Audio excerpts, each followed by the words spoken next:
datang semuanya pada pelatihan Breaking Berries implementasi Getsi yang berdampak bagi OMS sesi 1 dibuka dengan topik yang sangat menarik yaitu Deep Device memahami konteks, perspektif, dan nilai Getsi serta inklusi sosial.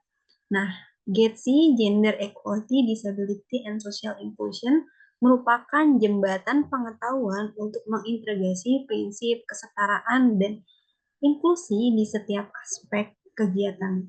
Teman-teman semuanya, izin saya memperkenalkan narasumber kita pada pagi ini ada Kak Puspa.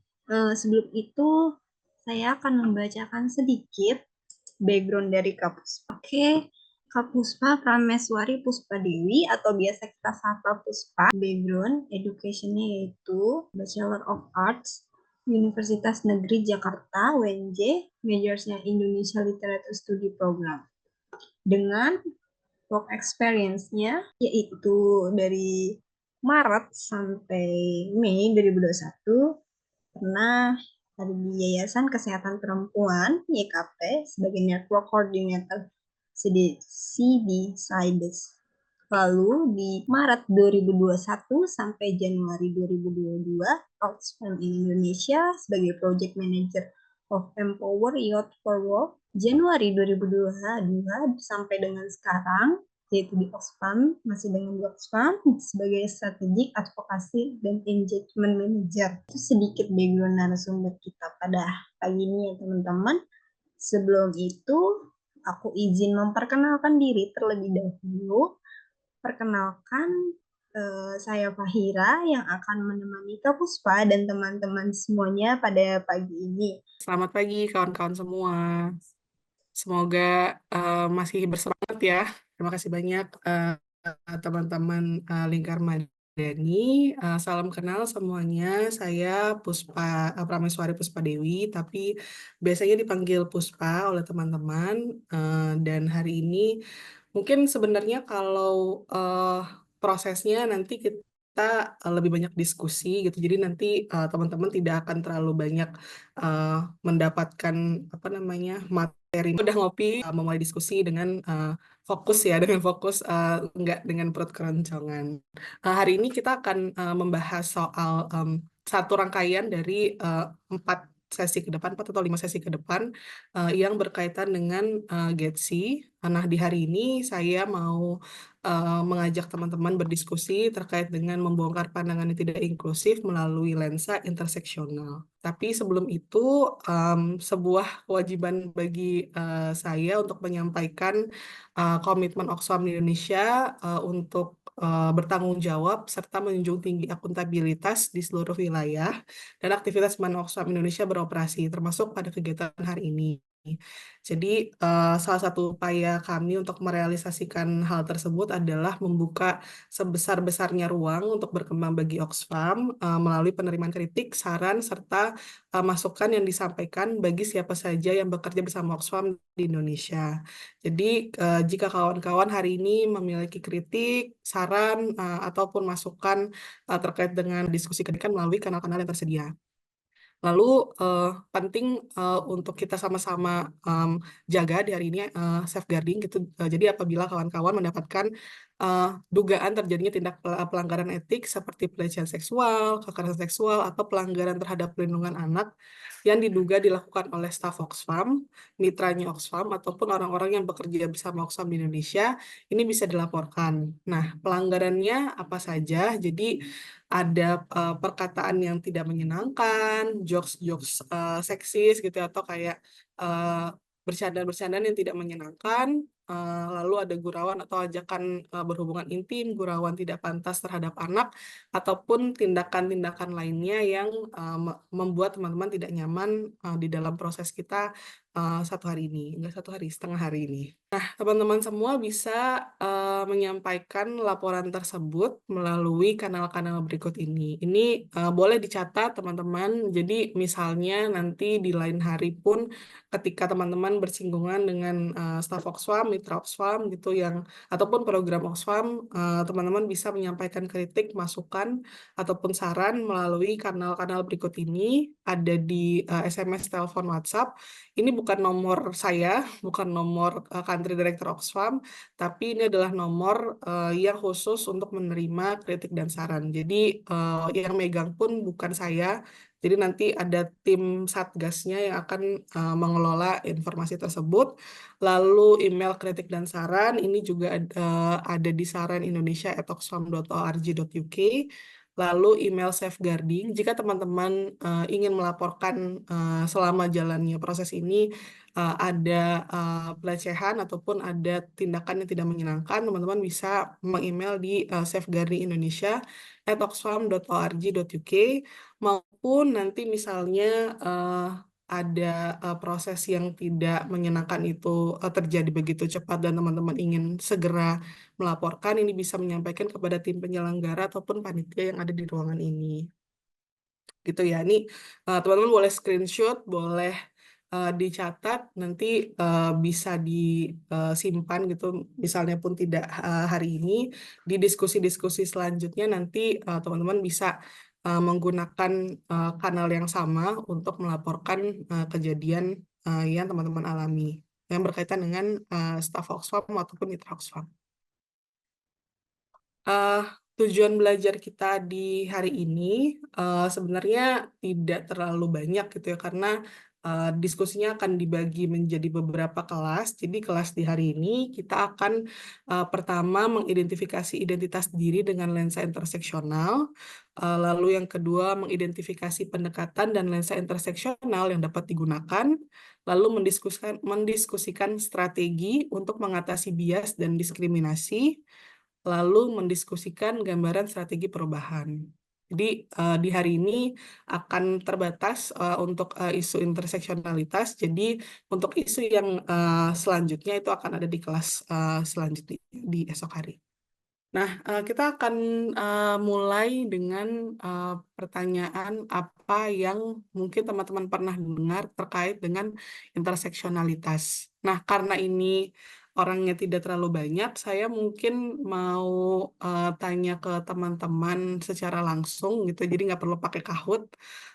Adakah yang mungkin mau sharing, pernah dengar atau mungkin apa yang selama ini di apa ya? Dipahami gitu terkait dengan interseksionalitas. Atau mungkin belum pernah sama sekali, itu juga mungkin boleh sharing. Ada yang berkenan untuk sharing? Stop share biar nanti bisa kelihatan teman-teman. Atau kalau apa teman-teman mungkin tidak ingin buka mikrofon, boleh di chat box. Itu kita nanti saya bisa bantu bacakan. Silakan teman-teman. Saya belum pernah dengar sama sekali dan belum tahu ini apa maksudnya. Terima kasih banyak Kak Rukni. Teman-teman yang lain, ada yang pernah mendengar mungkin? Atau ketika mendengar interseksionalitas, ada nggak yang mungkin mau apa teringat sesuatu gitu soal interseksionalitas? Pernah mendengarkah terkait dengan interseksionalitas? Mungkin boleh dibantu jawab ya teman-teman. Jika masih malu-malu, bisa jawab Lewat di chat. kolom chat box. Silakan Tapi teman-teman. kalau tadi apa yang disampaikan oleh Kak Rukni, apa teman-teman mungkin belum familiar gitu terkait dengan interseksionalitas, ini saya mungkin bisa langsung next ke slide selanjutnya. Jadi interseksionalitas itu sebenarnya terminologi yang digunakan dari bukan terminologi yang sebenarnya sudah banyak terjadi di tahun 70-80-an gitu, tapi belum ada yang memberikan satu terminologi gitu ya. Nah, terminologi ini ditulis pertama kali oleh Kimberly Crenshaw yang adalah seorang akademisi dan pembela hak-hak sipil di tahun 1989 lewat sebuah artikel.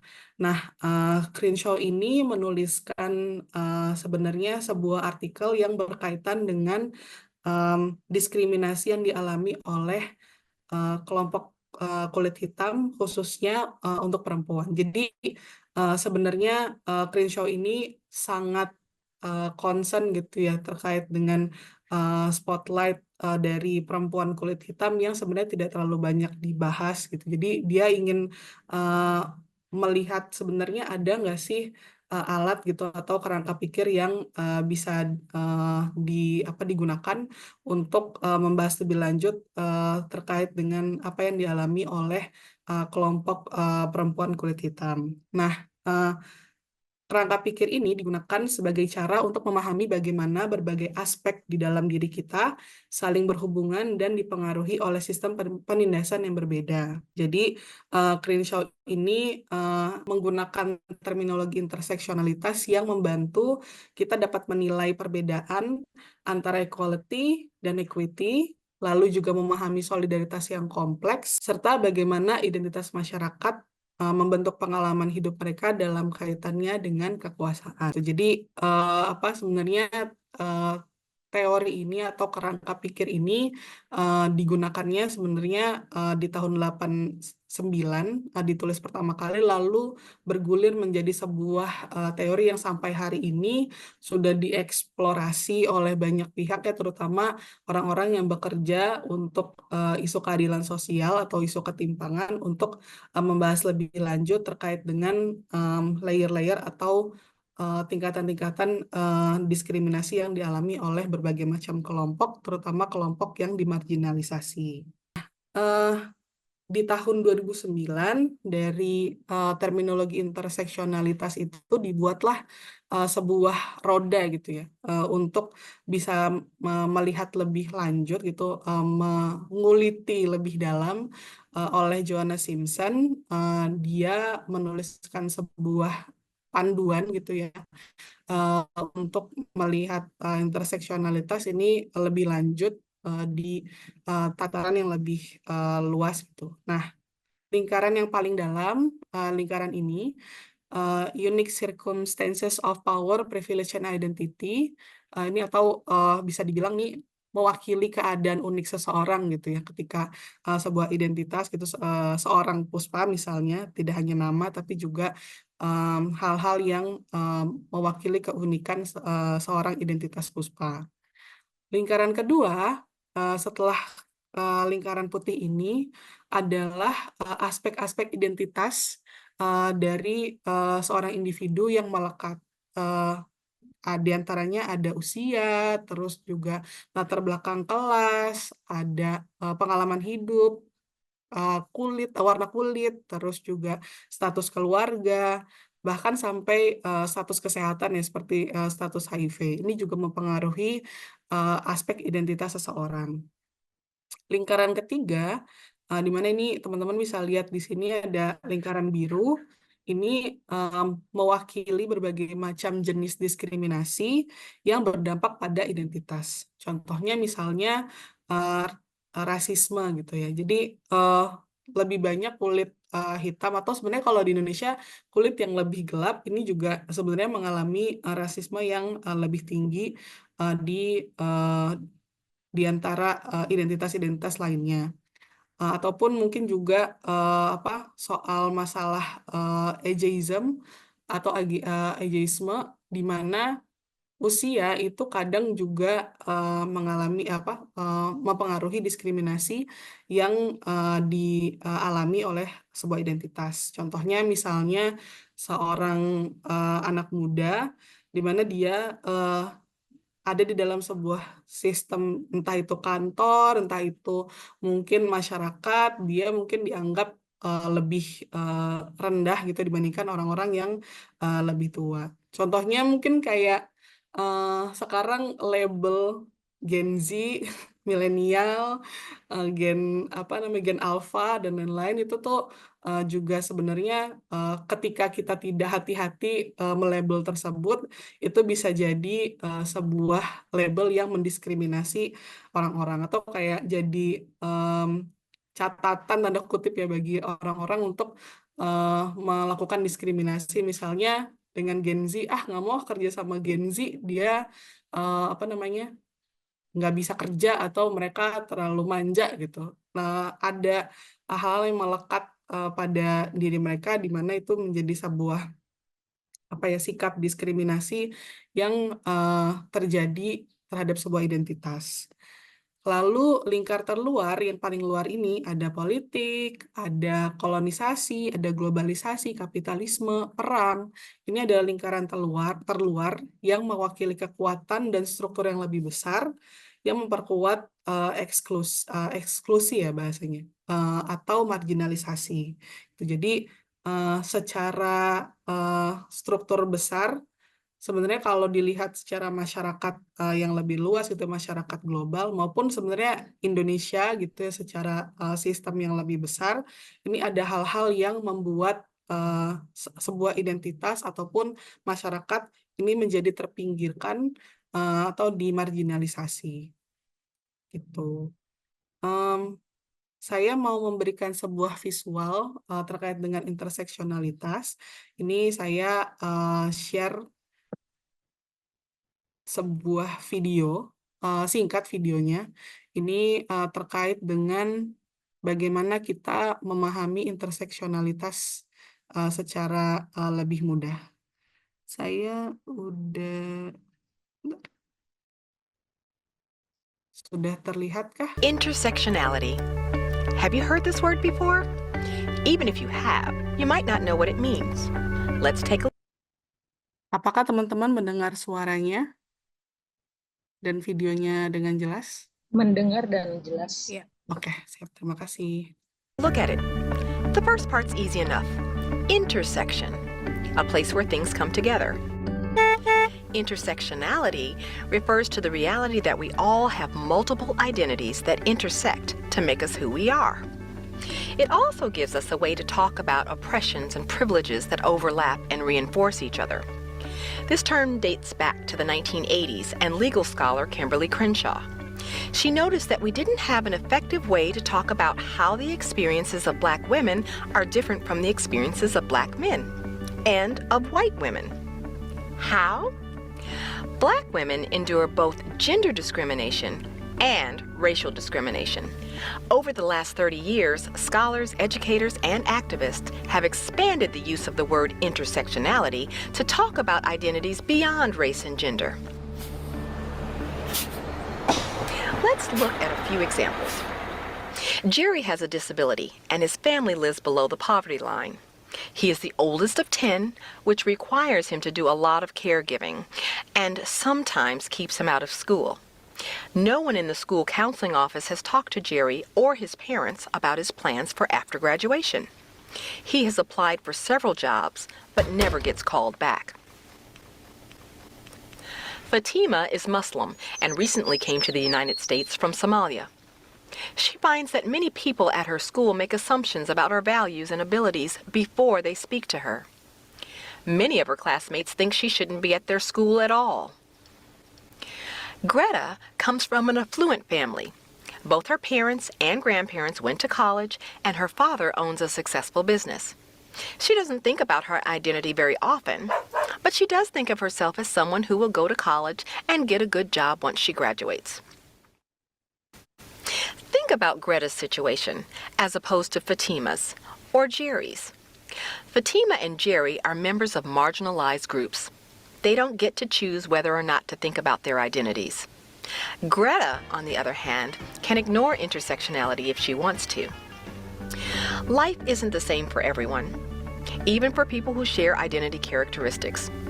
By adopting an intersectional lens, we have a better opportunity to understand why and to change the institutions that help and harm us based on who we are. Want to learn more? Read our story, Teaching at the Intersections, in the summer 2016 issue of Teaching Tolerance magazine. Saya stop ya videonya. Gimana teman-teman melihat video tadi? Ada yang mau kasih tanggapan dulu nggak? Mungkin mendapatkan semacam inspirasi gitu dari video tadi terkait dengan interseksionalitas, atau teman-teman jadi punya pertanyaan? Bagaimana teman-teman? Adakah yang punya pertanyaan terkait dengan interseksionalitas? Boleh dibantu open mic ya teman-teman. Kalau misalnya belum nyaman untuk oke, belum, saya masih belajar. Sama, kita semua di sini belajar kok. Tapi kira-kira dari kaitan dengan interseksionalitas tadi satu aspek penting yang muncul dari video tadi gitu ya adalah sebuah eksplorasi dari identitas. Jadi identitas itu tentu saja ini sangat personal gitu ya, sangat menyangkut dengan diri kita. Jadi mungkin saya mau kasih waktu ke teman-teman untuk kembali ke diri kita masing-masing gitu ya dengan sebuah latihan. Mungkin ini semacam proses gitu untuk mengenal juga diri teman-teman masing-masing gitu ya terkait dengan identitas yang dimiliki. Nah, saya mau menggunakan alat yang disebut Power Flower. Power Flower ini sebenarnya sebuah alat untuk bisa melihat identitas diri, termasuk juga untuk melihat apakah kita nih sebenarnya punya hak istimewa atau privilege gitu dari identitas kita. Nah, mungkin teman-teman tadi di awal diminta untuk punya kertas sama ini ya pulpen. Saya berharap teman-teman bisa gambar Power Flower ini, terus kita nanti saling sharing. Nah, karena di awal tadi kita sudah sampaikan bahwa ini akan jadi ruang aman, jadi saya harap nanti apa yang didiskusikan tidak didiskusikan lagi di luar. Jadi teman-teman silakan senyamannya untuk nanti sharing. Tapi di awal menggambar terlebih dahulu Power Flower ini. Jadi teman-teman di kertas nanti silakan buat bunganya. Jadi di awal, di tengah, teman-teman bisa buat lingkaran. Nah, itu nama teman-teman. Lalu selanjutnya helai. Helainya ini ada 8. Jadi 8 helai identitas inti yang perlu teman-teman nanti tuliskan berkaitan dengan diri teman-teman ya. Yang pertama adalah ras, kedua etnis, ketiga agama, keempat identitas gender, kelima identitas disabilitas, keenam status pendidikan, ketujuh status ekonomi, lalu yang kedelapan tempat tinggal. Tempat tinggal nih teman-teman bisa sebutkan kota, atau tinggal di kabupaten, atau tinggal di desa, atau tinggal di ibu kota provinsi gitu. Itu silakan teman-teman nanti bisa tuliskan gitu. Jadi 8 identitas helai inti ini nanti teman-teman bisa tuliskan gitu ya di kertas masing-masing. Lalu apa yang teman-teman perlu tuliskan di mahkota bunga nih yang di paling luar helai-helainya ini adalah nilai. Nilainya 1, 2, 3. Gitu. Jadi nilai 1 adalah ketika teman-teman merasa bahwa identitas ini tidak punya kekuatan lebih gitu di dalam masyarakat. Atau 2 merasa ya biasa-biasa aja sebenarnya nih saya menilai ketika saya punya identitas A, saya nggak punya kelebihan apa-apa juga gitu di masyarakat atau tidak dipandang berlebihan gitu oleh masyarakat. Lalu nilai 3 itu adalah nilai di mana teman-teman merasa ketika saya mengatakan atau saya dilihat dengan identitas saya ini, saya jadi punya kelebihan atau saya punya hak istimewa di masyarakat. Jadi teman-teman boleh tuliskan nilai aja, nilai 1, 2, atau 3 di mahkota bunga atau di helai paling luar ini. Sampai sini ada yang mau bertanya dulu mungkin untuk latihan ini? Mungkin bisa dikasih contoh gitu ya Mbak. Terus bedanya ras sama etnis itu seperti apa ya? Oke. Jadi siap-siap. Terima kasih. Jadi kalau mungkin ini saya bantu ini ya contoh pakai ini saya 2, 3, 4, 5, 6, 7, 8. Aduh maaf nih jelek. Jadi digambar kayak gini. Terus di tengah nama saya Puspa. Lalu ras di Indonesia tuh sebenarnya memang tidak terlalu familiar ya. Tapi di Indonesia itu ada 4 ras mayoritas gitu. Yang pertama itu Austronesians atau Southern Mongolians. Jadi teman-teman yang mengidentifikasikan ini dia kulitnya sawo matang, terus juga matanya kecil atau matanya sebenarnya orang Indonesia kan lebih banyak ini ya yang Melayu, keturunan Melayu. Terus yang kedua, Melanesians ini mungkin teman-teman orang Indonesia Timur itu banyak juga teman-teman yang berasal dari timur itu Melanesians. Jadi kulitnya lebih gelap, terus juga matanya lebih besar biasanya. Terus Eastern Mongolians atau ini teman-teman yang mungkin keturunan dari Tionghoa ini biasanya mereka mengidentifikasi rasnya itu Eastern Mongoloids atau Mongolians. Terus ada Caucasian Indonesian. Ini kalau mungkin bahasa yang familiar tuh Blasteran kali ya, atau dia keturunan dari entah itu dari Belanda, dari Arab atau negara-negara yang memang campuran dari Indonesia dan kulit putih. Itu disebutnya Caucasian Indonesian.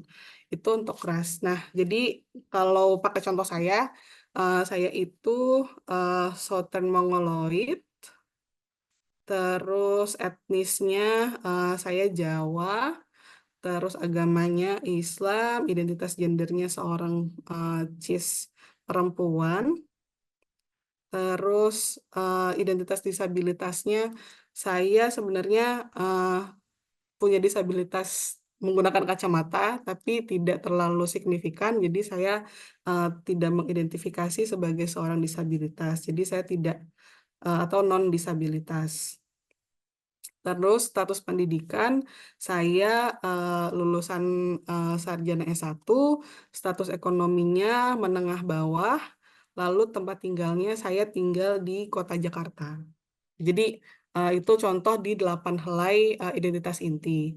Lalu ketika saya membuat mahkota-mahkota di belakangnya, ini saya akan menilai di dalam pandangan saya ya. Jadi belum tentu juga setiap orang punya pandangan yang sama. Itu kalau tinggal di kota Jakarta tentu punya hak istimewa yang lebih besar gitu ya. Banyak kesempatan di masyarakat gitu. Jadi saya menilai nilainya 3. Terus sebagai Southern Mongoloid saya menilai ini 3 karena mayoritas Indonesia itu banyak juga yang rasnya sama. Sebagai orang Jawa, sebenarnya saya nulisnya kalau di Pulau Jawa itu punya nilai privilege yang lebih besar. Terus agama mayoritas juga itu 3 karena dia punya privilege yang lebih besar. Nah itu contohnya ya. Jadi teman-teman nanti silakan menggambar ras dan penilaian. Nggak kelihatan ya. Jadi ini kelihatan nggak? Nah tapi teman-teman sebenarnya bisa membuat sendiri gambarnya ya. Jadi ada di tengah sini ada satu buletan itu putik bunga, itu namanya teman-teman, nama di sini. Terus juga yang kedua ditulis identitasnya. Lalu yang paling luar ini silakan ditulis nilainya. Gitu. Kita kasih waktu mungkin untuk bisa explore ini 10 menit ya. Nanti sampai jam 10 teman-teman silakan membuat power flower ini. Terus kita nanti sharing di grup untuk teman-teman yang berkenan. Ada pertanyaan lagi kah teman-teman? Rasnya tadi sih Mbak Puspa. Tadi apa aja rasnya ya? Terus dia identify per ras itu apa ya? Oke, aku tulis ya di. Tulis aja Mbak. Iya. Saya sharing di lingkaran paling luar itu nilai identitas. Jadi teman-teman bisa menilai dari 1 sampai 3 teman-teman apakah merasa memiliki hak istimewa gitu ya dari identitas yang teman-teman miliki. Misalnya satu itu teman-teman merasa saya nggak punya privilege di masyarakat gitu, atau merasa teman-teman tidak terlalu merasakan privilege tersebut gitu ya. Dua, teman-teman merasa biasa aja, jadi kayak sebenarnya di masyarakat saya tidak dipandang dimarginalkan, tapi juga tidak diistimewakan. Lalu ketiga, teman-teman merasa punya lebih banyak kesempatan gitu atau hak-hak yang teman-teman bisa akses gitu ketika teman-teman identitasnya yang teman-teman tulis gitu. Gimana Kak Artati?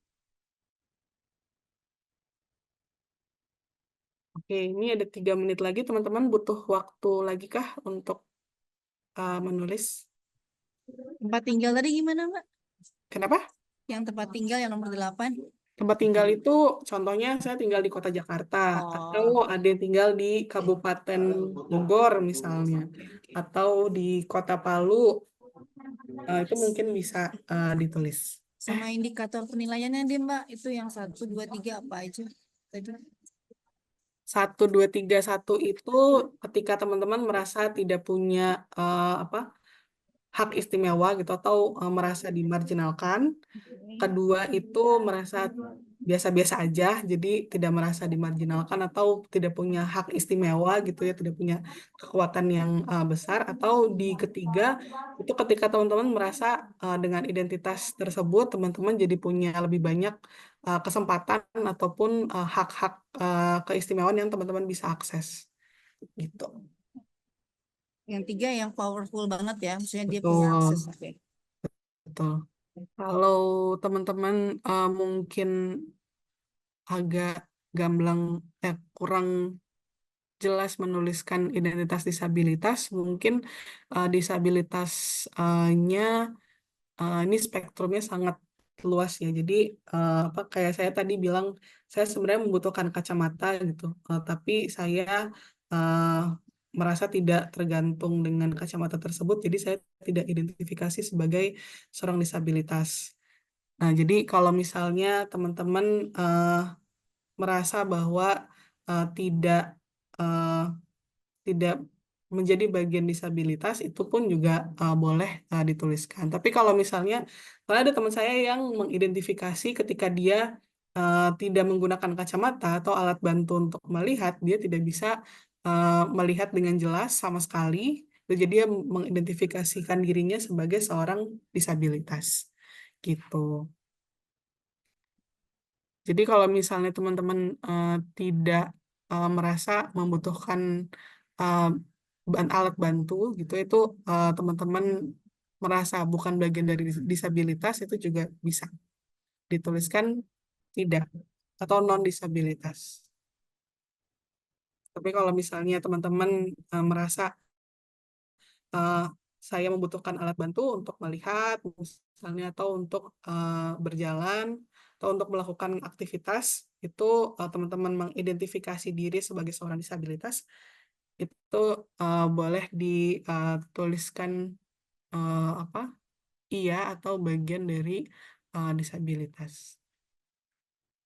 Sudah jam 10:01, mungkin kita mulai sharingnya kali ya. Ada yang mau sharing nggak gambarnya? Kak Dina? Yang sudah selesai, berkenankah untuk sharing? Yang lain dulu deh, Mbak. Saya yang kedua deh. Oke. Kak Rukmi, ada yang mau di-share mungkin untuk bagian disabilitas, gimana bingungnya? Saya bingung yang di ini yang penilaian mahkota. Soalnya kebetulan ini ada mobil kejeblos, jadi nggak dengar tadi penjelasannya apa.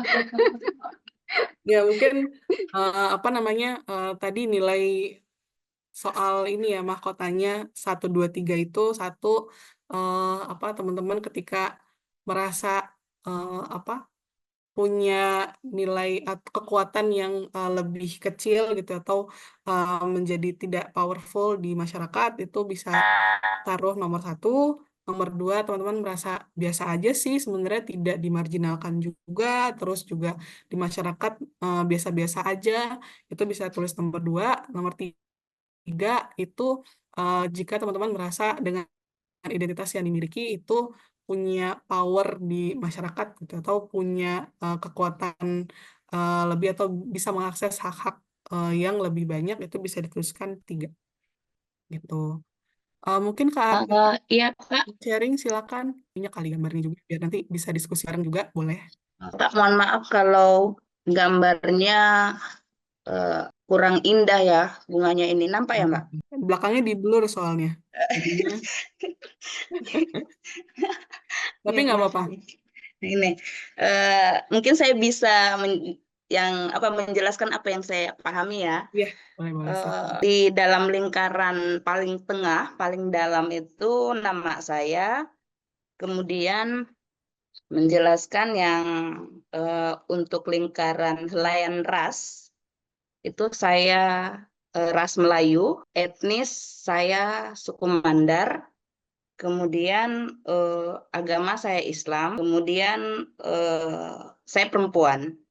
Saya perempuan non disabilitas, kemudian latar belakang pendidikan saya sarjana pertanian, kemudian ekonomi saya menengah ke bawah, saya tinggal di desa, tadi agama saya Islam ya. Nah, untuk nilai-nilai itu saya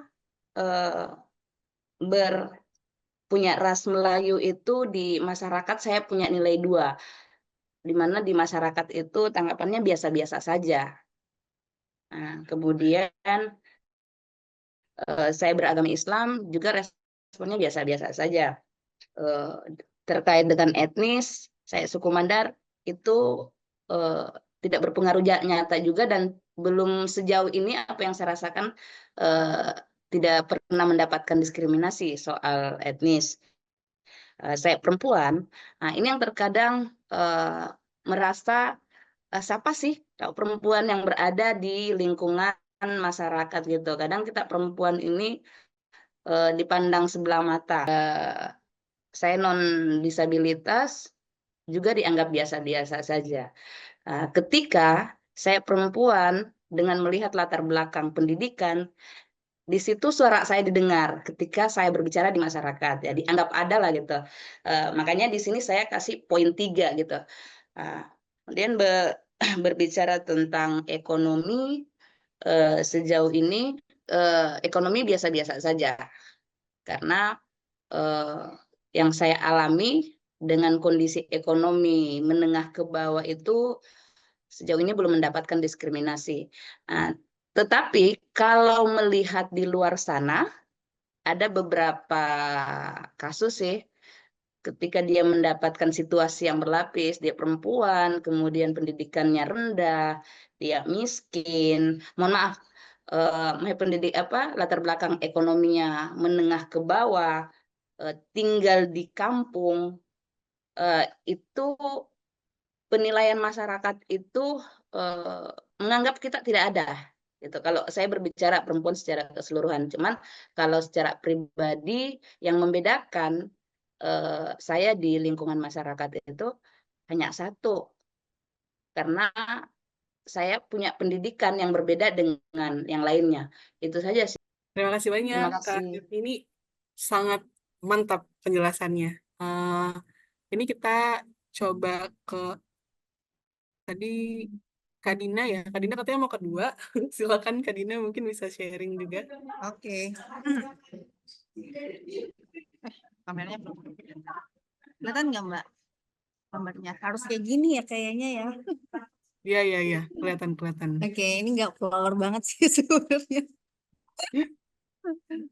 Saya coba jelasin ya. Nama saya Dina. Terus, aduh nggak kelihatan kok.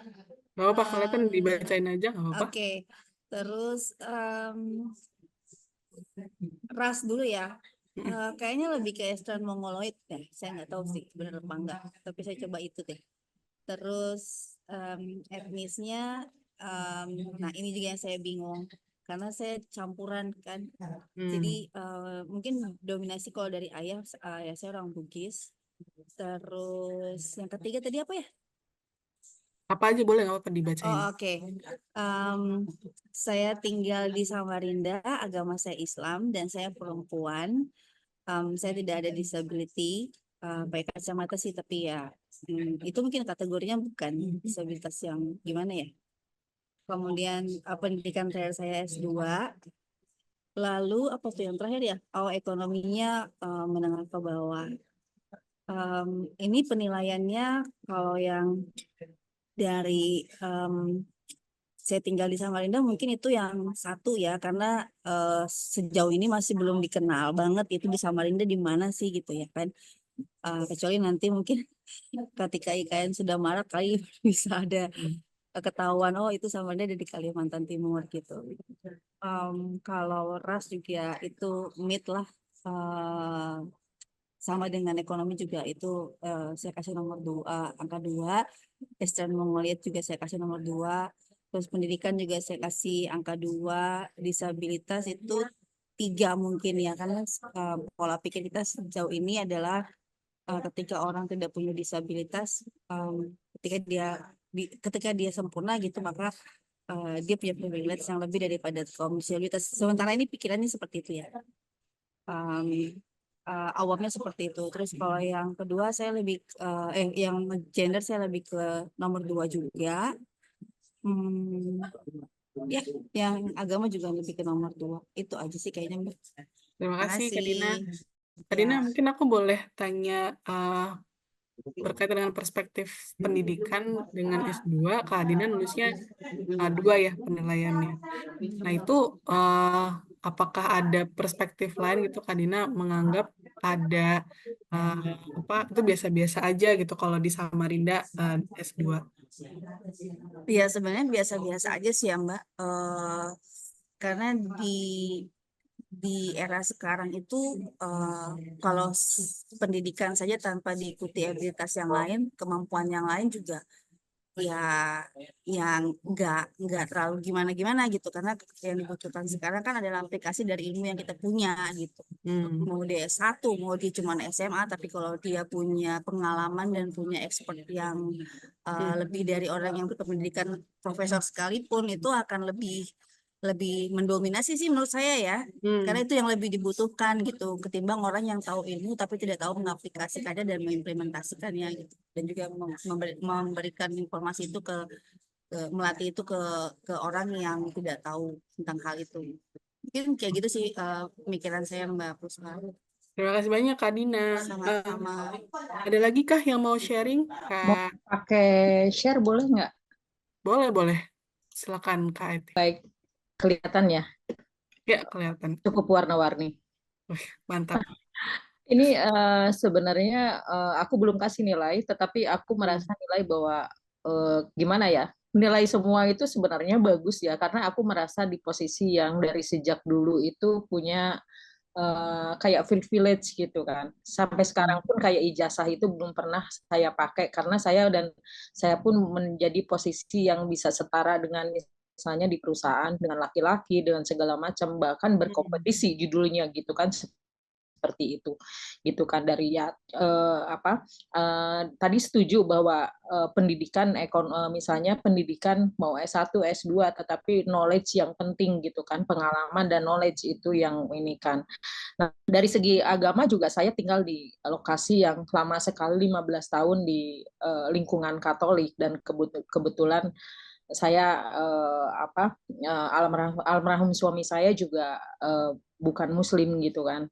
Saya menikah dengan berbeda agama. Jadi enggak menjadi sesuatu yang saya penghalang untuk berinteraksi dan melakukan sesuatu yang lebih baik dan bersama gitu kan seperti itu. Kembali bahwa sebenarnya bagaimana memposisikan kita, bagaimana di dalam lingkungan gitu kan seperti itu.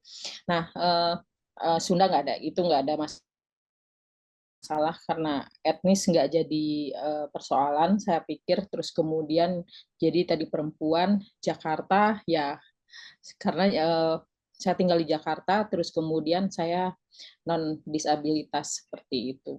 Itu aja.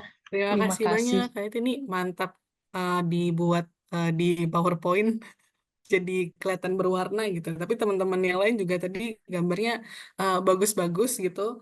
Eh, ada lagi kah yang mau sharing? Mau share? Ada punya pandangan berbeda gitu terkait dengan identitasnya. Tadi saya sebenarnya mencatat nih ada perspektif berbeda yang menarik gitu ya di dalam apa proses teman-teman mengidentifikasikan diri gitu dari identitasnya ketika memberikan nilai. Nah, di sanalah kayak oh ternyata pandangan teman-teman nih berbeda ya satu sama lain terkait dengan apa yang di apa yang dimiliki gitu. Ini Kak Rukmi mau share? Iya, saya coba share. Tapi saya baca aja ya, Boleh, nggak gambarnya apa-apa, jelek. silakan.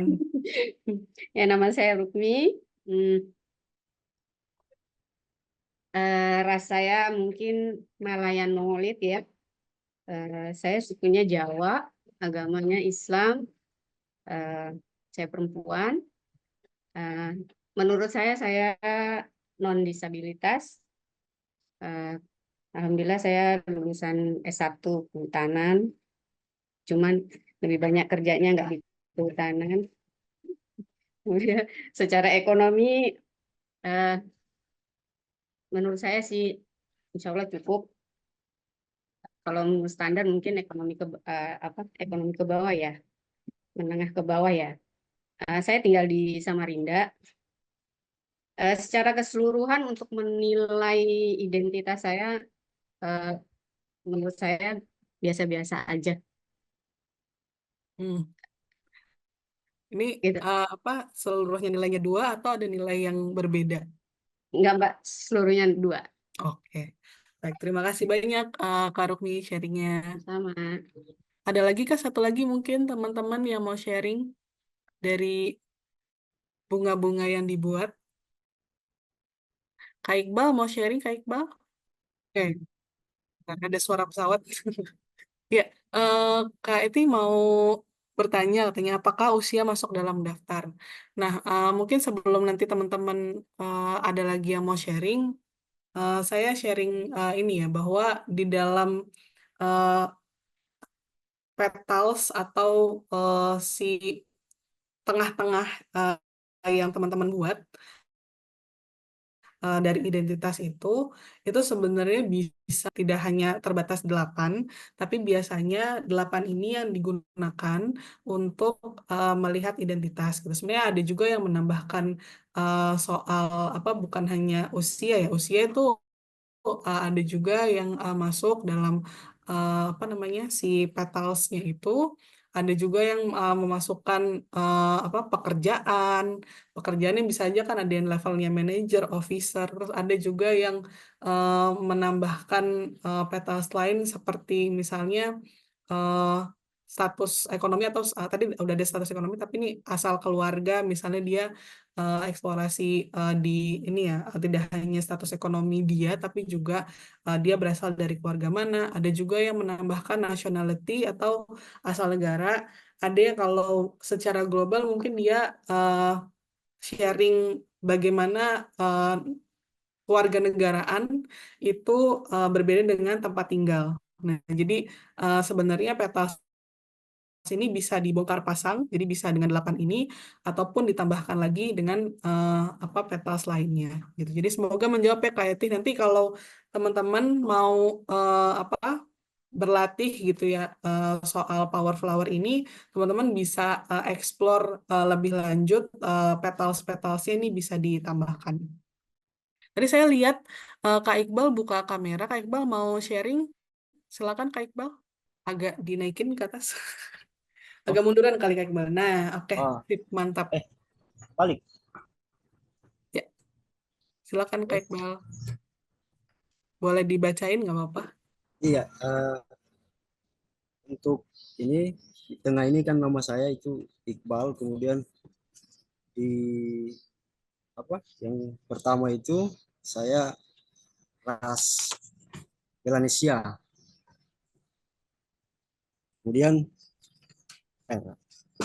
etnis saya itu Tialo, itu tepatnya berada di Tialo ini tersebar di Kabupaten Parigi Mutong, tepatnya paling utara dari Kabupaten Parigi Mutong.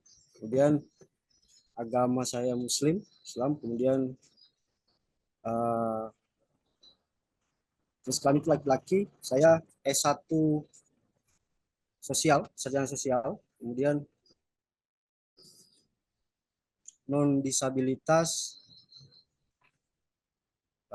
status ekonomi itu menengah ke bawah, dan tempat tinggal itu Palu. Jadi untuk penilaian saya itu, kalau untuk ras ya, itu karena kalau tempat tinggal kan biasa di kampung itu sama untuk rasnya. Jadi penilaian saya kasih 2. Kemudian untuk suku ataupun etnis itu saya kasih 2 juga, karena kalau di Palu juga sering untuk lingkungan itu kebanyakan juga teman-teman itu dari sama di satu suku. Islam juga saya kasih nilai 2. Kemudian untuk laki-laki ini ya, kalau laki-laki untuk pasti banyak, kalau di lingkungan masyarakat kan laki-laki itu harus ini banyak tanggung jawabnya. Jadi saya kasih 3 untuk penilaian ini. Kemudian untuk S1 juga saya kasih 3 karena di lingkungan masyarakat di kampung ya, teman-teman yang punya pendidikan itu memang sangat diperhitungkan, karena kalau di kampung saya itu memang masih kurang juga untuk sarjana-sarjana. Kemudian yang berikutnya yang disabilitas, saya bingung memberikan nilai ini entah berapa. Kemudian status ekonomi ya saya kasih nilai 2 biasa saja, karena kemudian tempat tinggal saya juga di Palu, saya beri nilai 2. Ya, mungkin itu dari saya. Oke, terima kasih banyak, Ya, Iqbal. Terima kasih banyak teman-teman yang tadi berkenan untuk berbagi ya dari gambarnya. Ini karena bukan kontes menggambar, jadi saya tidak akan kasih nilai gambarnya. Tapi teman-teman, terima kasih banyak sudah meluangkan waktu dan juga ini ya sumber daya gitu, kertas dan pulpen. Jadi kenapa latihan ini sebenarnya latihan yang saya rasa sebuah langkah awal yang penting untuk memahami soal interseksionalitas, karena kita jadi tadi menggali banyak hal ya soal baik itu dari identitas diri, lalu berpikir kira-kira nilainya berapa sih gitu, power saya berapa sih di masyarakat. Saya tadi melihat ada yang menarik gitu ya, ketika pendidikan tinggi itu teman-teman menambahkan aspek pendidikan bisa jadi tidak terlalu berpengaruh ketika dia punya kemampuan gitu. Nah, ini sebenarnya sangat saya rasa teman-teman bisa berarti jadi punya perspektif yang sangat baik gitu, karena tidak mendiskriminasi dari latar belakang pendidikan, tapi pada kenyataannya status pendidikan ini menjadi salah satu yang juga jadi aspek diskriminasi gitu ya. Kalau teman-teman sadari di dalam melamar pekerjaan itu biasanya tetap menjadi satu syarat uh, utama gitu ya dari melamar pekerjaan. Nah, itu tadi kenapa saya cukup banyak eksplor gitu soal status pendidikan, karena itu menjadi sebuah alat yang digunakan untuk mendiskriminasi dari identitas orang. Lalu juga tadi teman-teman sampaikan kota atau tempat tinggal teman-teman itu rata-rata ada tinggal di kota gitu. Ada juga yang tinggal di kabupaten. Nah, ketika misalnya kita melihat lebih lanjut lagi, apalagi yang tinggal di apa namanya Pulau Jawa, itu mungkin akan menarik ketika melihat perbedaan akses dari teman-teman yang tinggal di kota besar, lalu di kabupaten, tinggal di desa. Ini mungkin sangat beragam gitu ya. Dan teman-teman memberikan penilaian tadi lebih banyak teman-teman merasa ini biasa aja gitu. Tadi apa saya agak tertarik itu melihat teman-teman merasa bahwa kotanya tidak dikenal gitu. Nah, tapi sebenarnya ketika melihat lebih lanjut, apakah ketika tempat tinggal teman-teman berada di kota, itu teman-teman mendapatkan akses yang lebih banyak dibandingkan orang lain gitu yang tinggal di desa, itu mungkin juga bisa menjadi salah satu aspek yang jadi pertimbangan penilaian teman-teman terhadap power tadi. Lalu juga ketika misalnya teman-teman tadi sharing sebenarnya saya disabilitas atau tidak. Nah, ini sebuah hal yang menarik gitu untuk melihat perspektif bahwa apa spektrum disabilitas sangat luas. Jadi teman-teman bisa lebih lebih mawas lagi gitu bahwa misalnya disabilitas tidak terbatas hanya dari fisik, tapi juga misalnya ada disabilitas mental, terus juga disabilitas yang mungkin tidak terlihat secara fisik gitu. Karena orang sakit pun juga sebenarnya ada disabilitas yang mereka alami gitu. Jadi ketika teman-teman membuat melatih diri melalui Power Flower ini, paling tidak ini jadi pintu awal teman-teman untuk melihat lebih lanjut soal power atau kekuatan yang teman-teman miliki gitu sebagai seorang identitas dan bagian dari sebuah masyarakat. Saya mau baca komentarnya Kak Eti. Betul sekali, saya alami teman saya pendidikannya lebih tinggi dari saya S1, di mana pengalaman saya rasa saya lebih yang mendapatkan salary tinggi yang pendidikan tinggi. Betul sekali. Jadi sebenarnya seringkali alat-alat ini, identitas-identitas ini yang kita eksplor gitu ya, itu menjadi sebuah alat untuk melakukan diskriminasi ataupun memarginalkan orang-orang dengan identitas yang berbeda ya. Jadi makanya saya rasa ini penting sekali untuk kita coba terus gitu lihat kembali soal identitas, dan ini jadi pintu yang terbuka untuk teman-teman mempelajari atau melihat kembali soal interseksionalitas. Saya mau kembali ke PowerPoint. Sudah kelihatankah teman-teman? Nah, mengapa interseksionalitas ini penting? Jadi sesuai dengan pertama kali interseksionalitas ini dilahirkan atau dicetuskan, itu memang untuk melihat permasalahan keadilan sosial yang saling bersinggungan gitu. Contoh misalnya kalau pakai pengalaman dari Crenshaw ini melihat seorang perempuan berkulit hitam, ini artinya dia mengalami rasisme dan seksisme dalam satu waktu.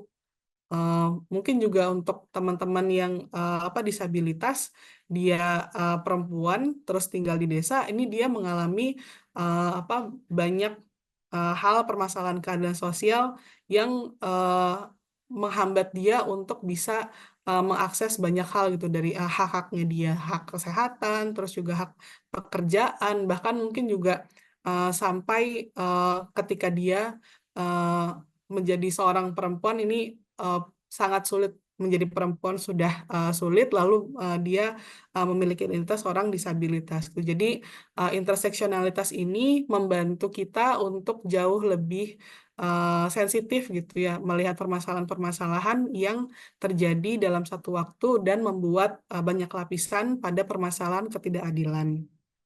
Tadi Kak Eti sempat sharing soal ketidakadilan yang dialami dari status pendidikan gitu ya Pak. Padahal dia jauh lebih punya kemampuan, tapi gara-gara temennya dia pendidikannya lebih tinggi, ternyata gajinya lebih tinggi. Nah, Teman-teman ada nggak yang mungkin mau sharing juga soal permasalahan yang teman-teman alami gitu, atau mungkin bukan permasalahan diri, tapi dari yang teman-teman kerjakan sekarang itu ada yang mau share nggak?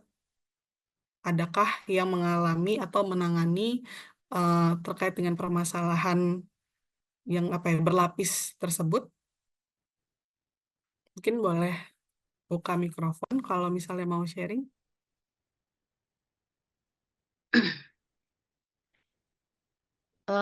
Ya Kak, Ya silakan. Siapa ya, saya nggak bisa lihat. eh, Tapi silakan Kak.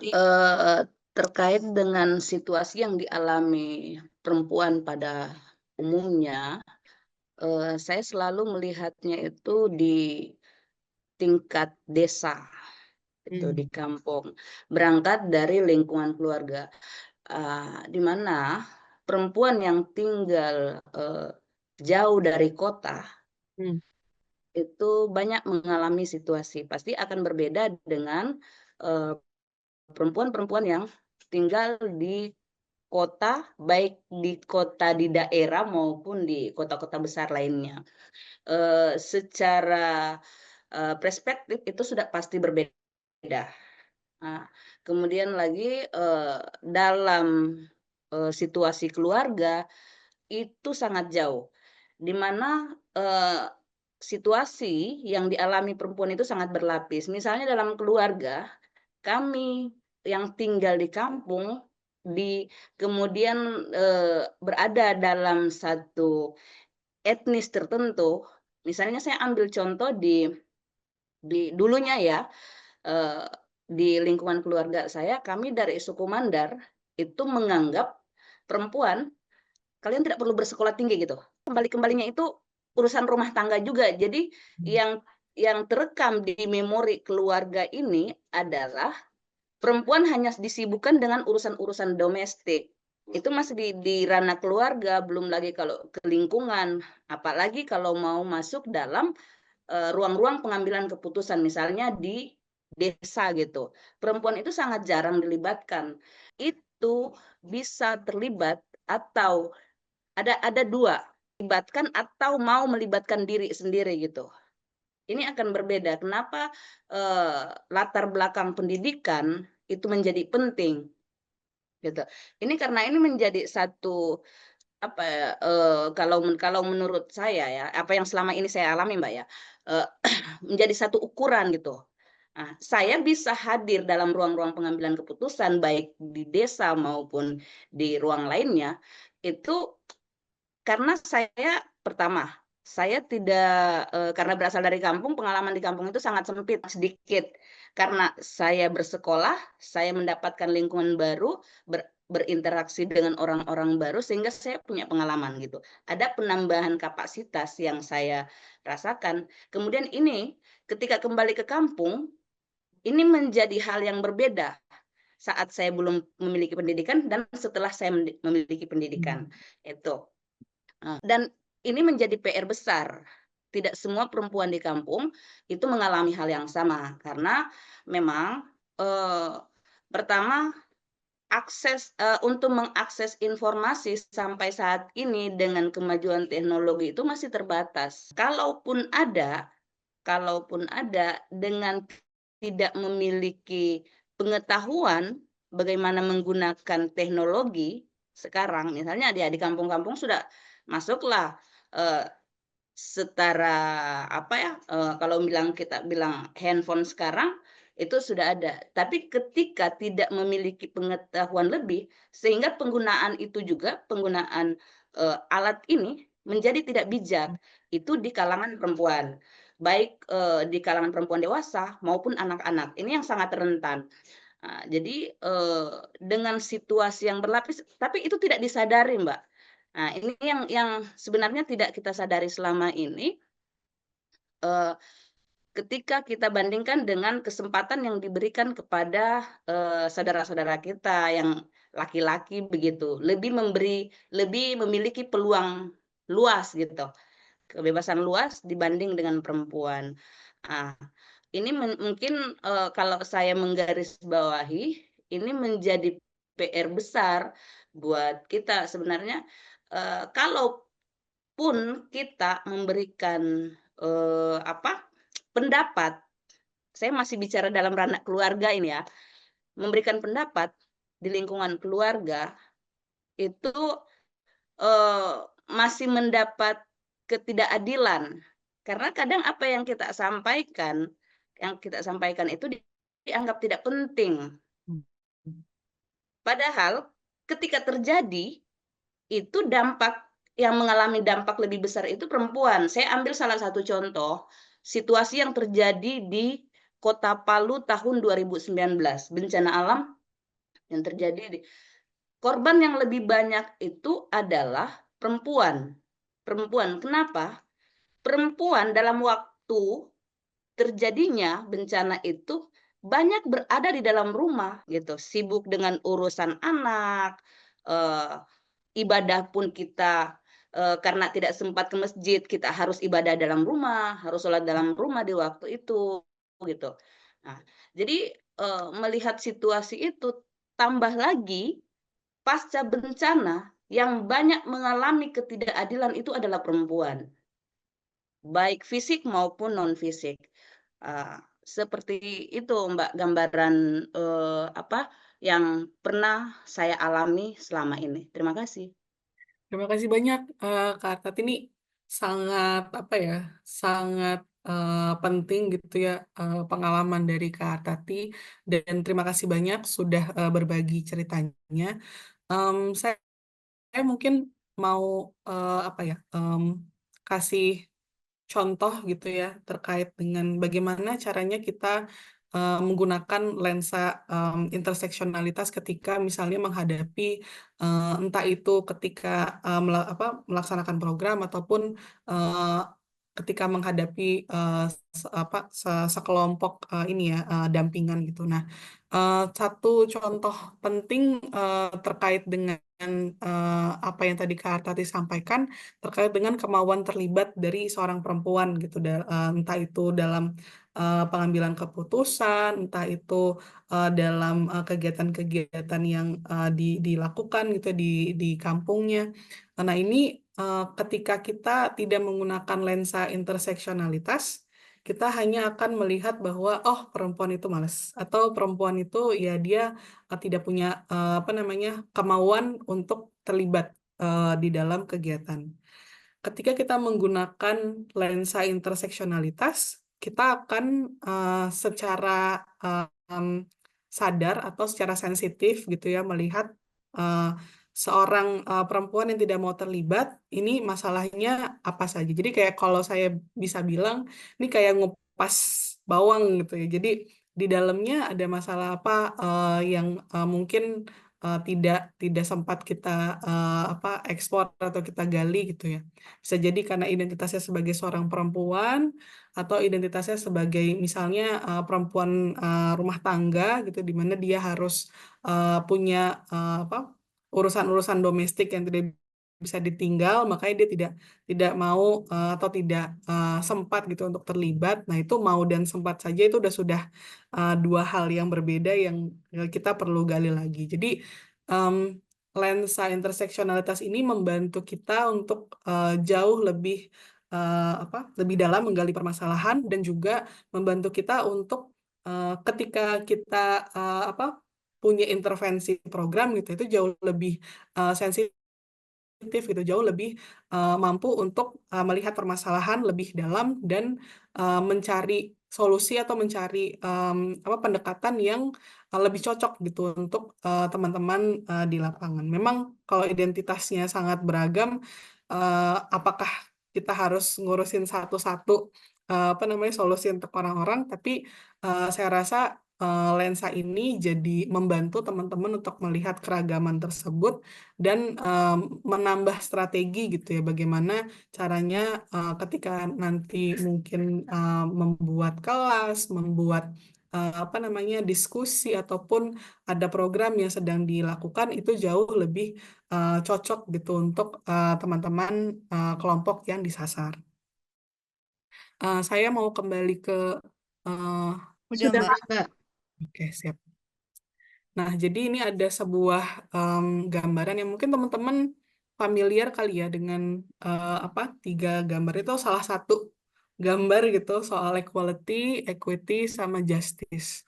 Nah, equality ini ibaratnya kita kalau memberikan sesuatu tuh sama apa jumlahnya gitu. Jadi asumsi bahwa semua orang diuntungkan dengan pemberian dukungan yang sama. Jadi kalau pakai contoh, ini orang mau nonton bola, terus nggak kelihatan, dikasihlah semua satu-satu nih pakai box, pakai kotak biar bisa kelihatan. Tapi ternyata ada orang yang tetap nggak kelihatan gitu, karena apa sebenarnya dia butuh lebih gitu si kotaknya. Nah, hal tersebut dibantu dengan si equity. Sebenarnya kalau terminologi bahasa Indonesia, equality sama equity ini sama-sama jatuhnya ditranslate itu keadilan. Tapi sebenarnya equity itu em, membantu kita untuk melihat kebutuhan orang yang apa yang lebih gitu. Jadi setiap orang mendapatkan dukungan yang dibutuhkan, termasuk aksi afirmatif untuk memastikan kesetaraan terjadi. Itu jadi tadi saya kayaknya nyebutnya keadilan, sorry, kesetaraan. Equality sama equity itu dalam bahasa Indonesia kesetaraan. Tapi equity ini membantu orang jauh lebih merasa disetarakan karena diberikan kebutuhannya gitu. Nah, tapi ketika bicara lebih lanjut atau melebihi dari si kesetaraan ini, sebenarnya ada satu hal yang bisa kita lakukan, yaitu adalah keadilan atau justice. Jadi ketiganya itu dapat menonton bola tanpa perlu bantuan karena penyebab ketidakadilan diatasi, yang adalah si penutup tadi ya, si apa batasan orang jadi nggak bisa nonton bolanya. Nah, keadilan ini membantu orang-orang untuk bisa mengakses dari si nonton bola ini karena pembatas yang ada itu sudah dihilangkan. Jadi kalau secara ketidakadilan ini ketidakadilannya yang di apa dihilangkan gitu. Jadi bukan kita apa namanya melakukan satu hal saja, tapi justru menghilangkan ketidakadilan itu membantu orang-orang, semua orang jadi bisa mengakses si nonton bola ini. Sampai sini mungkin ada pertanyaan terlebih dahulu sebelum kita lanjut. Silakan teman-teman dibantu open mic Kalau mau atau lanjut, masih ada yang Mbak malu-malu. Puspa, ya silakan. ya berarti Mbak sorry apa slide-nya tadi ditampilin dong Mbak yang justice, equity, Oke. equality. Udah kelihatan? Bentar ya, oke. Jadi kondisi ini tuh sebenarnya kalau kita mau menciptakan kesetaraan itu harus diciptakan ya Mbak, harus disengaja untuk dibuat ada gitu. Maksudnya gini, kalau dia kalau di program kita, kalau di program di NGO itu kan eh, apa peluang untuk terjadi ketidaksetaraannya itu ada. Jadi misalnya semua program yang dibuat itu general neutral gitu. Jadi kalau misalnya kita bicara dengan masyarakat, ada kemungkinan bahwa eh, yang orang-orang yang terlibat terlibat kan ada dari kelompok perempuan karena kan perempuan dan anak-anak dan juga disabilitas dan orang tua itu masuk kelompok marginal. Nah, tapi ketika kita melakukan suatu program di masyarakat, di komunitas gitu, dan kita masih general neutral, tapi ada perempuan atau kaum marginal yang terlibat, sejauh ini kan itu masih kelompok-kelompok yang elit gitu, karena dia punya akses gitu. Nah, itu masih masih masih equality kan sebenarnya ya Mbak, kondisi seperti itu ya, bisa bilang gitu ya? Bisa dibilang sebenarnya itu kalau intervensinya apa tidak ada intervensi yang khusus, itu masih equality. Equality, oh oke. Jadi misalnya equity menjadi equity itu ketika ini kan masih gender neutral, jadi orang-orang yang apa ya siapapun boleh Siapapun gitu ya. bisa, iya. Nah, tapi kalau misalnya kita ada intervensi khusus, misalnya ada perempuan yang di desa gitu, atau yang dia contoh ibu rumah tangga misalnya ya. Kita ada diskusi khusus dengan mereka, terus habis itu bisa diajak misalnya rapat bareng-bareng gitu ya, dengan kelompok yang lebih besar. Itu kita membantu kelompok ibu rumah tangga ini untuk bisa terlibat. Jadi kita menambahkan atau ada aksi afirmatif untuk pada akhirnya perempuan ini bisa jauh lebih beragam gitu. Jadi bukan perempuan Bukan yang hanya pendidikan elit. tinggi, Oke. bukan Ya. elit-elit aja, tapi ada perempuan juga mungkin yang dia tingkat pendidikannya berbeda gitu, yang lebih rendah, atau perempuan yang sebenarnya ibu rumah tangga gitu ya. Dia bisa terlibat karena dia diberikan aksi afirmatif gitu. Oke. Berarti kalau misalnya suatu program terus kita melihat keterlibatan, misalnya kita bicara kelompok perempuan deh, bukan marginal secara luas ya. Bicara kelompok perempuan saja, kalau di masyarakat itu di komunitas desa misalnya, ketika kita menemukan bahwa keterlibatan mereka dalam meeting, misalnya kita biasa kan paling paling gampang melihatnya di absen gitu, Iya, bahwa betul. ada 50% perempuan terlibat, tapi dalam program mereka tidak ada intervensi khusus yang untuk kelompok marginal, khususnya untuk perempuan, itu belum bisa dibilang equity ya Mbak, belum bisa dibilang kesetaraan ya, berarti itu masih keterlibatan saja, tapi belum tentu itu nanti informasinya setara gitu ya. Berarti kalau ngomong kesetaraan itu semua intervensi program yang kita lakukan sudah mengakomodir bisa dijangkau, bisa diakses kaum-kaum marginal. Seperti itu kan ya Mbak ceritanya. Maksudnya apa konteksnya? Betul, itu Oke. yang tadi disampaikan adalah bentuk kesetaraan. Jadi kesempatannya dibuka untuk semua. Ya, ya. Jadi orang tuh semua nggak ada batasan. Tuh yang boleh ikut cuma boleh yang S1, atau cuma yang yang ikut tuh cuma dia bagian manajemen aja, tapi Atau dibuka secara setara, semua orang bisa mengakses. Tapi ketika tadi kemauan mengakses itu yang akan berbeda-beda. Jadi kenapa misalnya dalam absen yang isinya tuh misalnya contoh disabilitas, contoh ya. Contoh disabilitasnya nggak ada. Nah, apa yang kurang nih, atau intervensi apa yang perlu dilakukan sehingga teman-teman disabilitas bisa ikut. Oh, kita perlu ada ini bahasa isyarat misalnya, atau ruangannya tangga sih. Jadi teman-teman yang pakai kursi roda atau yang pakai tongkat dia nggak bisa tidak bisa ikut. masuk. Nah, Oh iya, benar. aksi afirmatifnya yang dilakukan, nah itu untuk menciptakan si equity itu gitu. Oke. Oke Mbak, jelas sekarang Mbak. Makasih banyak Mbak Puspa. Siap.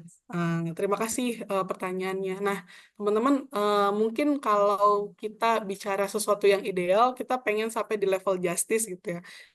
Penyebab ketidakadilannya diatasi. Tapi apakah penilaian ini jadi mempengaruhi misalnya teman-teman programnya nggak bagus gitu karena nggak sampai level justice? Ini sebenarnya kalau saya bilang ini bukan untuk menilai apakah programnya bagus atau tidak, tapi untuk membantu melihat soal di level partisipasi aja contohnya. Ini membantu teman-teman untuk jauh lebih ini ya mudah untuk melihat strategi bagaimana melibatkan orang jauh lebih beragam dengan melihat tadi ya soal equity itu bedanya ada di mana atau strateginya seperti apa. Nah, itu bisa menggunakan perspektif ini. Di kolom chat semakin ke kanan ini ada perbedaan intervensi program ya Mbak. Sebenarnya kalau saya bilang di intervensi ini pasti akan berbeda intervensinya. Kalau misalnya digambarkan menjadi sesuatu yang sama, saya rasa ini agak berbeda. Tadi ya contohnya soal equality dengan equity, ini ada strategi yang berbeda. Lalu justice sendiri, ini juga ada hal yang berbeda gitu strategi yang dilakukan. Contohnya misalnya ketika partisipasi perempuan itu sangat rendah di dalam diskusi kelompok masyarakat misalnya. Kenapa dia terjadi gitu? Oh, karena perempuan itu tidak punya suara gitu di masyarakat. Nah, artinya sebenarnya ada hal yang perlu kita dorong gitu, intervensi yang perlu kita kita buat secara strategi itu dilakukan tambahan, tanda kutip tambahan ya, kayak misalnya tadinya tidak ada diskusi kelompok perempuan gitu karena apa namanya dianggap sudah ada diskusi masyarakat yang secara besaran. Terus tapi di dalam diskusi tersebut apa yang kita bahas? Nah, apakah misalnya soal bagaimana apa mereka tidak punya atau merasa tidak punya suara itu karena mereka adalah seorang perempuan yang tidak boleh bicara atau karena mereka punya kesibukan. Jadi kita di situ akan menggali sebenarnya apa yang menghambat mereka gitu, apa yang membuat mereka pada akhirnya tidak bisa terlibat atau mengalami ketidakadilan. Jadi sebenarnya di dalam secara intervensi itu akan jauh lebih, kalau saya bilangnya menggali lebih dalam gitu untuk memahami konteks kenapa itu terjadi, lalu di apa ya dibuat menjadi sebuah bahan diskusi di mana pada akhirnya semua orang memahami bahwa oh itu adalah penyebab ini terjadi dan ini tidak boleh dilakukan lagi. Jadi bisa jadi ketika kita bicara pada kelompok perempuan terkait dengan ketidakadilan yang mereka alami, lalu kita bicara pada kelompok laki-laki soal perspektif mereka bagaimana ketika perempuan terlibat, ini juga jadi salah satu intervensi yang strategis gitu ya. Kenapa perempuan tidak bisa bersuara misalnya atau tidak bisa terlibat? Bisa jadi ada budaya atau pandangan. Tadi kayaknya ada juga teman-teman yang share soal bagaimana perempuan tuh kadang tidak bisa terlibat karena secara budaya ya merasa bahwa perempuan tuh tidak didengar dan lain-lain. Nah, nanti dari perspektif laki-laki tersebut kita juga bisa berbagi misalnya perspektif soal ketika perempuan tidak didengarkan apa yang terjadi gitu, apa keadaan yang tidak ideal yang terjadi, lalu pada akhirnya ada perubahan di situ sehingga si suara perempuan pada akhirnya dianggap atau diperhitungkan gitu ya di dalam masyarakat dan kita menghilangkan si ketidakadilan tersebut gitu. Jadi kalau justice ini sebenarnya intervensinya jauh lebih mendalam untuk melihat juga soal perspektif, soal bagaimana permasalahan itu terjadi gitu. Jadi bukan hanya memberikan aksi afirmatif kecil, akses gitu, tapi juga mengatasi si permasalahan itu. Jadi kayak bisa jadi ketika misalnya ada kelompok perempuan gitu di level equity ini diberikan aksi afirmatif, ada kelompok perempuan kecil yang diskusi di dalam meeting, tapi ternyata nggak didengar juga nih sama apa namanya orang-orang di dalam diskusi masyarakat atau yang didengar malah yang perempuan elitnya aja. Nah, artinya sebenarnya kita perlu lagi melihat lebih dalam di dalam kelompok lain itu apa sih yang sebenarnya terjadi atau penyebabnya apa ketika perempuan tidak didengarkan juga nih si kelompok perempuan yang bukan bagian dari elit gitu. Jadi kalau saya bilang ini proses yang menarik gitu ya untuk teman-teman nanti lihat kembali terkait dengan apa namanya permasalahan atau penyebab-penyebab yang membuat misalnya intervensi di lapangan tuh kurang menarik atau kurang berhasil atau kurang membuat masyarakat jadi ingin terlibat gitu. Jadi ini bisa dieksplor lebih lanjut lagi. Ada lagi kah yang mungkin mau bertanya? Mengaplikasikan interseksionalitas dalam kebijakan maupun program. Nah, sebenarnya ini waktunya sudah mau habis ya, tapi kayaknya saya bisa share aja, nanti teman-teman bisa latih sendiri gitu ya soal interseksionalitas ini. Jadi yang pertama soal apa namanya kelompok rentan, nanti teman-teman bisa pikirkan siapa yang kalau menjadi kelompok intervensi teman-teman, lalu dibuat peta jalan itu analisis soal diskriminasi yang mungkin mereka alami, lalu juga bisa dipertimbangkan soal latar belakang mereka dari etnis, gender, usia, latar belakang ekonomi, dan sosial. Contohnya nanti ini bisa dijadikan alat ada grup tadi ya kelompok. Kalau saya di sini ngasih contohnya perempuan usia 19 sampai 24, terus laki-laki usia 19-24 dan seterusnya. Lalu area tematiknya ini ada di sini ada contohnya kekerasan berbasis gender, lalu isu kunci yang diidentifikasi dari permasalahan kekerasan berbasis gender ini dari perempuan usia 19 sampai 24 itu apa? Gitu. Nah, kayaknya kalau saya gunakan alat ini sekarang untuk didiskusikan akan terlalu panjang. Jadi saya rasa ini bisa teman-teman gunakan saja nanti untuk apa ya? Jadi bahan diskusi teman-teman di dalam kelompok masing-masing ataupun di dalam apa ya organisasi. Di sini saya mau share terkait dengan adaptif kolaboratif manajemen. Ini mungkin sebuah intervensi informasi yang teman-teman biasanya ketika melakukan pendampingan komunitas nih apa namanya lebih familiar gitu ya dengan ini. Jadi saya cuma mau menyampaikan bahwa ketika dalam proses refleksi dari proses intervensi program, salah satu aspek yang penting juga dalam proses refleksi bukan hanya soal capaian program gitu ya, atau misalnya kejadian-kejadian yang menjadi capaian program, tapi juga bagaimana teman-teman ketika proses refleksi juga bisa dapat menambahkan aspek interseksionalitas, di mana teman-teman bisa menambahkan dari hasil ini ya intervensi itu apa yang berhasil, apa yang tidak berhasil, lalu permasalahannya apa, dan ketika menggunakan contoh tadi ada power flower itu ya, meskipun itu untuk melihat identitas diri, tapi juga penting untuk proses teman-teman refleksi ketika intervensi sebuah kelompok gitu. Apa yang melatar belakangi hambatan-hambatan yang terjadi ketika teman-teman melakukan intervensi. Jadi prosesnya akan selalu berulang gitu. Proses refleksi itu akan sangat baik ketika teman-teman menambahkan aspek interseksionalitas dan kalau bicara soal interseksionalitas, salah satu aspek yang penting juga bagaimana menjadi seorang sekutu.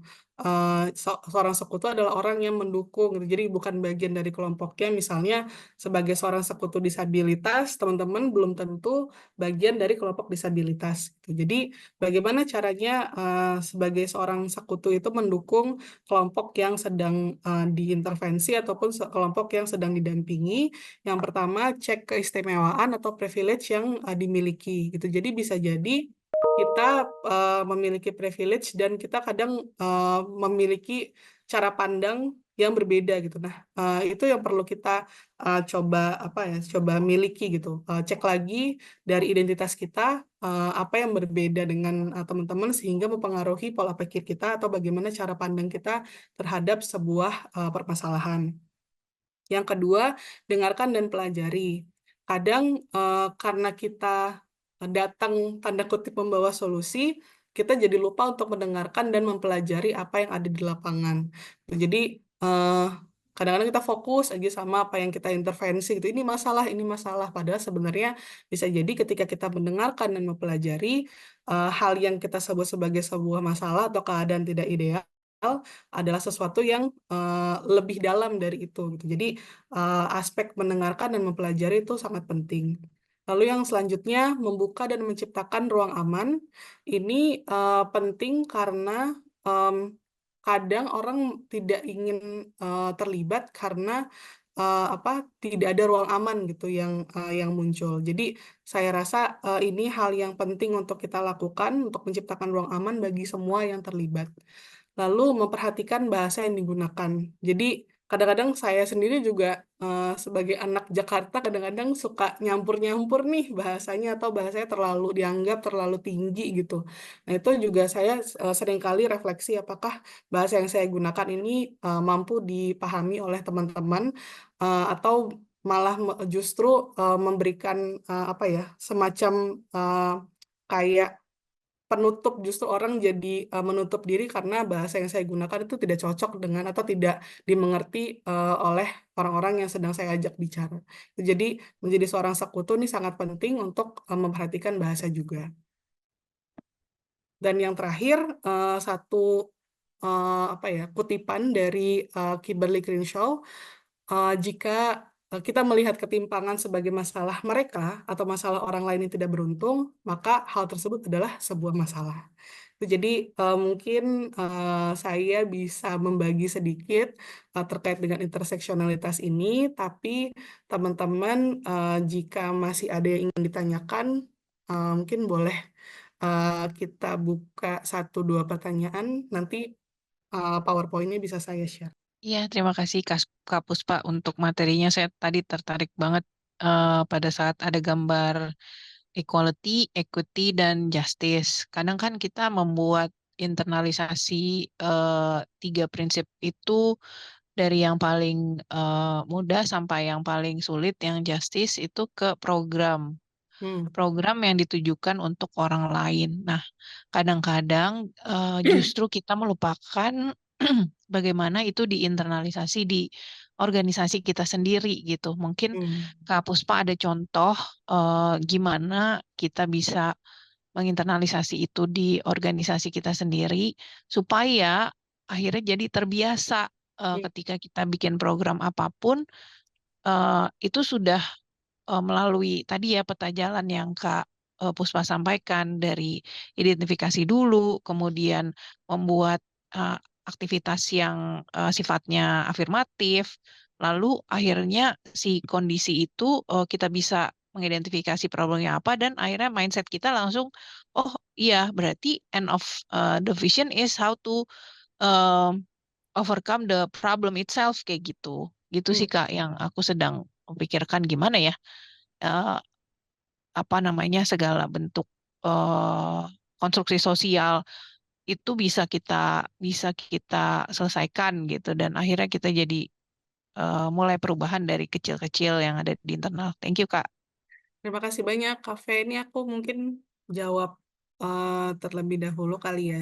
Yang pertama, kalau di dalam organisasi ini penting banget sih, kadang kita juga terlupa ngelihat lagi ke dalam gitu ya, soal organisasi. Saya punya satu contoh penting, meskipun nih aspeknya kecil gitu, tapi ketika dalam proses rekrutmen saja, ketika kita menghilangkan misalnya minimal pendidikan S1, S2, tapi kita sebenarnya sedang meskipun ini orang menganggapnya bahwa tingkat pendidikan itu penting untuk misalnya rate gaji atau segala macam gitu. Nah, kalau menurut saya ketika kita menghilangkan soal requirement atau batasan usia pendidikan mana yang bisa masuk dalam organisasi kita, itu bisa jadi sebuah langkah yang menarik untuk menghilangkan diskriminasi soal tingkat pendidikan. Karena misalnya kalau di organisasi jauh lebih penting pengalaman pekerjaannya atau skill yang dimiliki itu ketika tingkat pendidikan tidak diperlukan, artinya ketika memutuskan gaji tidak berdasarkan dengan tingkat pendidikan.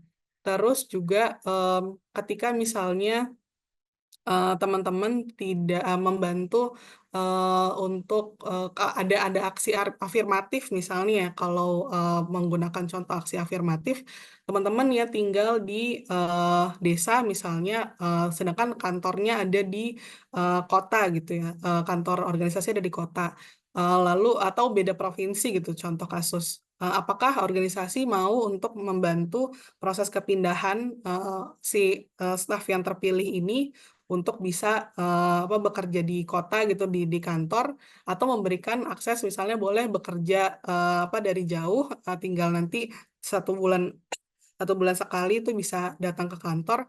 Itu juga sebenarnya sebuah aksi afirmatif yang dilakukan untuk teman-teman yang bukan hanya dari kota besar saja yang bisa terlibat di dalam organisasi. Jadi sebenarnya beberapa strategi atau sebenarnya diskriminasi apa yang teman-teman ingin hapuskan gitu ya dalam organisasi, itu bisa dieksplor lebih lanjut lagi gitu untuk nanti teman-teman bisa membuat organisasi yang menjadi ruang aman untuk semua dan menghilangkan diskriminasi yang itu tidak sadar kita lakukan.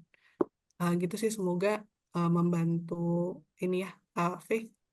Iya, Gimana, Kak Faith? Puspa, boleh ada follow up question nggak? Misalnya kayak apakah ada indikator atau panduan yang bisa kita jadikan acuan untuk melihat diri kita ini di mana dan gimana caranya juga kita leverage organisasi kita.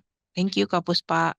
Thank you, Kak Verena. Sebenarnya kalau sejauh ini yang ku tahu tuh beberapa dia bukan NGO ya, tapi dia jatuhnya untuk perusahaan.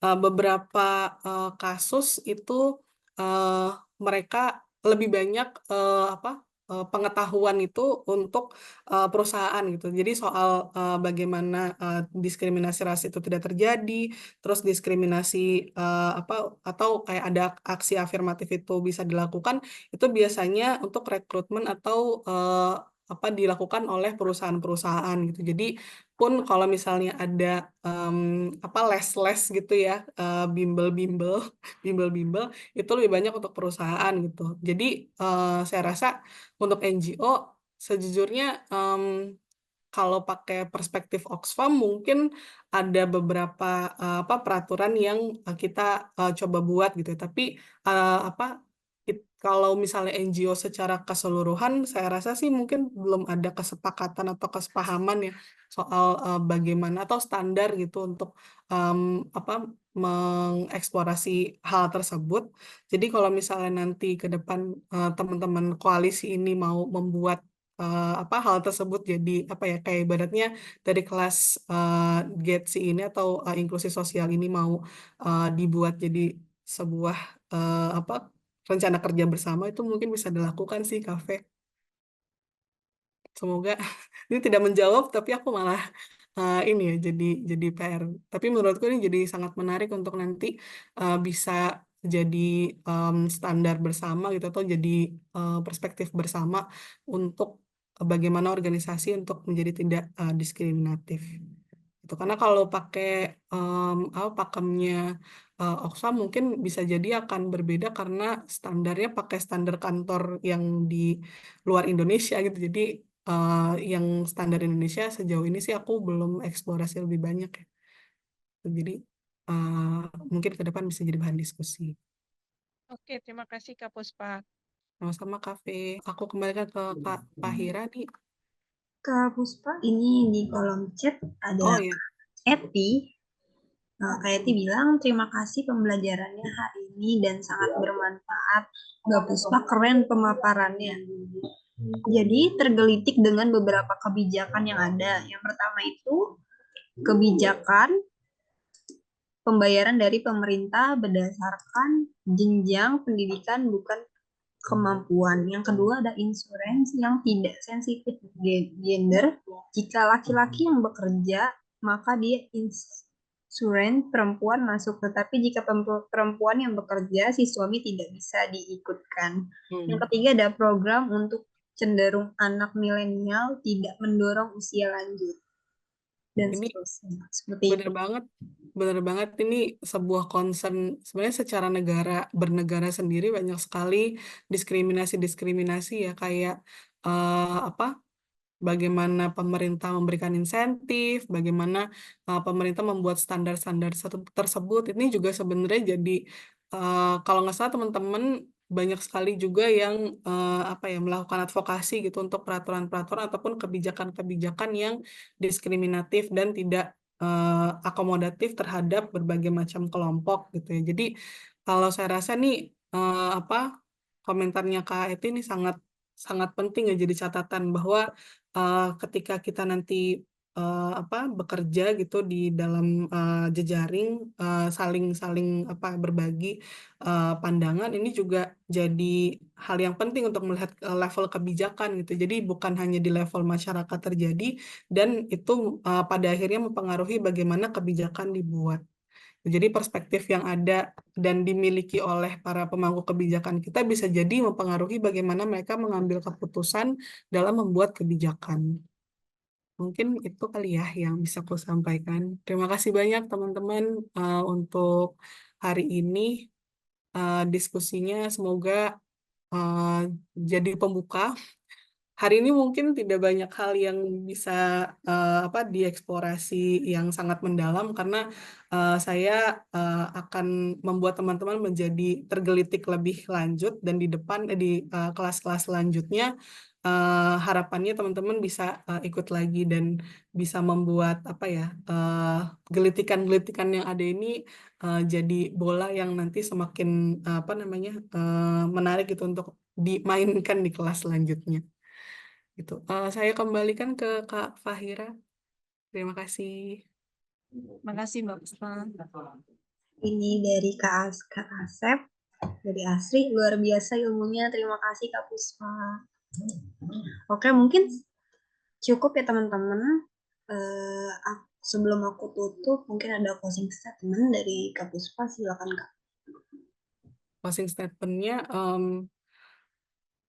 karena sebenarnya kadang kita menganggap bahwa kita tinggal di negara yang isinya sangat beragam gitu ya masyarakatnya, lalu pada akhirnya kita menganggap keberagaman itu hal yang biasa, tapi kita tidak membuat pengalaman yang biasa itu menjadi pandangan yang kita seriusin lebih lanjut. Jadi saya berharap teman-teman bisa menggunakan lensa interseksionalitas ini untuk melihat sesuatu yang biasa menjadi sesuatu yang lebih sensitif lagi untuk apa yang dikerjakan teman-teman sehari-hari melalui proyek maupun berkehidupan sehari-hari dalam masyarakat. Jadi semoga juga teman-teman ikutan nanti di sesi-sesi selanjutnya karena ke depan pasti diskusinya akan lebih menarik. Jadi semoga teman-teman sampai jumpa di kelas-kelas selanjutnya. Terima kasih. Oke, baik. Terima kasih Kak Puspa atas pemaparan dan closing statement-nya. Terima kasih juga kepada teman-teman yang sudah mengikuti pelatihan